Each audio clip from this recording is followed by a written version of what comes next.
কাল রাত্রে ফ্লাইটে উঠেছিলাম, আজকে এখন 11:30 বেজে গেল। আমরা এখন ডেনপাসার বার্লিতে পৌঁছে গেলাম। আর নেবেই এত সুন্দর লাগছে দেখতে, এয়ারপোর্টটা পরিষ্কার পরিচ্ছন্ন।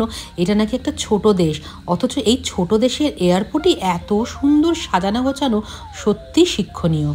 আর এখানে আসতেই দেখলাম তারের কাজ দিয়ে পৌরাণিক কাহিনীকে গেঁথে তৈরি করা হয়েছে। কি অপূর্ব দেখুন একবার, শুধু তারের কাজ, লোহার এবং কপারের তার দিয়ে করা হয়েছে।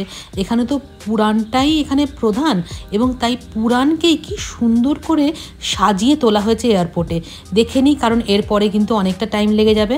ইমিগ্রেশনে অনেক টাইম লেগে গেছে, তাই ইমিগ্রেশনের পরে উনি আমাদের পিক আপ করতে এসেছেন। এই গাড়ি আজকে আমাদের সাথে এখন পিক আপ করবে, এবং এরপরে এটা আগামী 8-9 দিন আমাদের সাথেই ইনি থাকবেন। ইনি আমাদের পিক আপ করছেন। কি সুন্দর ফুলের মালা পরিয়ে এনারা বরণ করেন, এবং এই কাঠ চাপাটাই এখানের স্পেশালিটি। আমাদের 3 জনের একটা ছবি তুলে নিলাম। আমরা এই গাড়িটাতে উঠে পড়লাম। এবার আমরা এই গাড়িটাতে করেই এই কদিন ধরে যাব।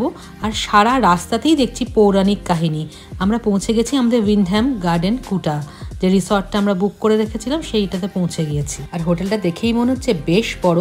এখানে ওপেন বার রয়েছে, বিদেশে তো থাকেই এরকম ওপেন বার, আর ঢুকতেই ওপেন বারটা চোখে পড়লো। খুব সুন্দর ফুলের মেলা। এনারা আমাদের ওয়েলকাম ড্রিঙ্ক দিলেন, বেশ রিফ্রেশিং ওয়েলকাম ড্রিঙ্ক। আর এই গলার মালাটা আমি খুলতেই চাইছি না, আমার এত ভালো লেগেছে। সামনেই সমুদ্র, আর এখানে এত সুন্দর পরিষ্কার পরিচ্ছন্ন করে সাজানো গোছানো রিসেপশন দেখে, আর এত মিষ্টি মিষ্টি হাসছিল মেয়েটি, আমার খুব ভালো লাগছিল।